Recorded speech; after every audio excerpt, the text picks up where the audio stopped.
नमस्कार। रेडियो माल्यवंत गोष्ठी बेतार केन्द्र को आपण मान स्वागत। आपण माने सुनी परचंती एफएम 89.6 मेगाहर्ट्ज गे। यहा पुनर्बार आपण देखि परिबे हमर यूट्यूब चैनल रेडियो माल्यवंत माध्यम रे। नमस्कार, मु सुदेशना रेडियो माल्यवंत गोष्ठी बेतार केन्द्र को स्वागत।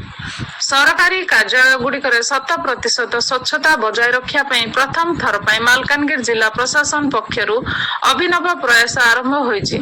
सेथि निमंते नियुक्त करा जिवा स्वच्छता वार्डन सरकारी कार्यालय गुड़िकर स्वच्छता और परिमल एवं उपयुक्त रक्षणाबेक्षण व्यवस्था को सुदृढ़ करने उद्देश्य मालकानगिरी जिला प्रशासन पक्षरु एक संस्कारमूलक और स्थायी पदक्षेप ग्रहण कराई।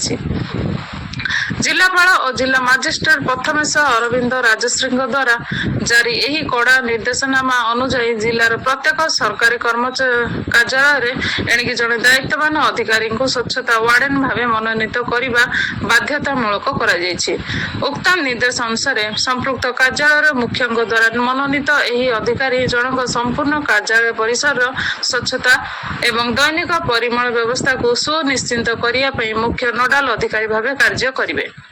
प्रशासनिक स्तर में यही व्यवस्थार सफल रूपायन मनोनीत समस्त वार्डन नाम पदवी एवं जोगाजोग नंबर तुरंत जिलापाल कार्यालय को अवगत करने निर्देश दि जाइछि, जहाद्वारा जिला स्तर में यार नियमित समन्वय और तदारख कर स्वतंत्र पदक्षेप मूल लक्ष्य होची पारंपरिक और सामूहिक सफाई अभियान बदल सरकारी व्यवस्था मध्य एक स्थायी प्रशासनिक ढांचा प्रस्तुत करने। सफाई कार्य को केवल चुक्ति भित्तिक कर्मचारी उपर निर्भर नक जड़े उच्च पदस्थ अधिकारी को सीधा सड़क दायित्व प्रदान करा जिबा द्वारा सरकारी स्तर में प्रशासनिक दायित्व उत्तरदायित्व एवं आंतरिकता बहुगुणित हेबो। जिला प्रशासन पक्षर स्पष्ट कराई जे श्रृंखलित प्रशासनिक परिवेश एवं स्वच्छ परिवेश ही उत्तम सेवार मूलदुआ।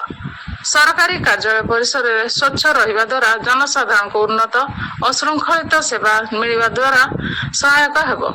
सरकारी कार्यालय गुड़िक निजे एक आदर्श परिवेश सृष्टि करी समाज दृष्टांत स्थापन करने यही पदक्षेप मुख्य अभिप्राय।